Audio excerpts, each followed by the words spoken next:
तमिलनाडु के एक छोटे से गांव कुइलप्पालयम की एक शांत सुबह। अपनी छोटी सी दुकान में पार्वती नागराजन एक माँ को घरेलू नुस्खा समझा रही हैं।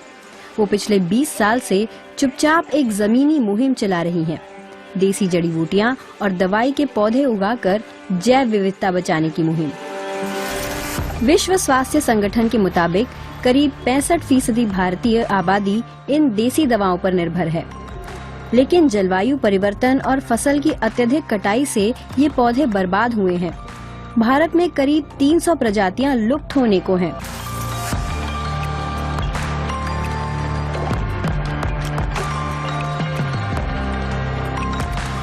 पार्वती जहां काम करती हैं, उस कालुवली जैव क्षेत्र में 800 से ज्यादा नस्लों के पौधे हैं।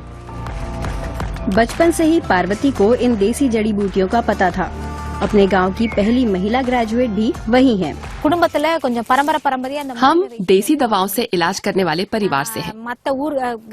गांव में हर कोई दवा के लिए हमारे घर आता था। जब मैं 3 दिन की थी, मुझे चर्म रोग हो गया।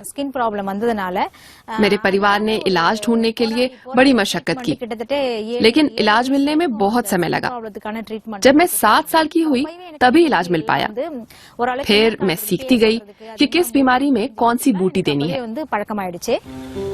मानवाधिकार विषय से मास्टर्स करने के बाद पार्वती तमिलनाडु के ही पिचांडीकुलम वन संगठन के एक प्रोजेक्ट में बतौर हर्बल हेल्थ वर्कर काम करने लगी।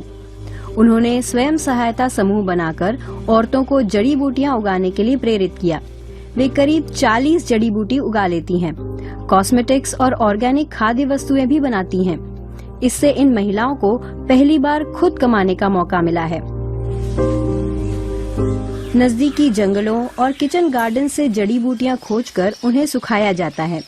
हाथों से ही खुराक तैयार कर मामूली कीमत पर वे करीबी गांवों और ऑर्गेनिक चीजों की प्रदर्शनी लगाने वालों को बेच देती हैं।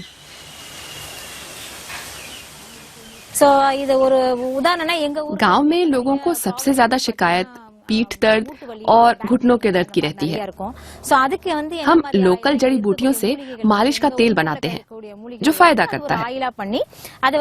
हमने स्थानीय लोगों को इसके आसानी से इस्तेमाल का रास्ता दिखाया है।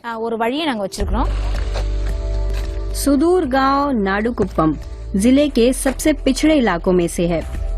पहले औरतें खेती में सस्ती मजदूरी या घरों में चौका बर्तन तक सीमित थीं। स्वयं सहायता समूह से उन्हें थोड़ी आजादी मिली है। मेरे घर वालों ने मुझे पढ़ने नहीं दिया।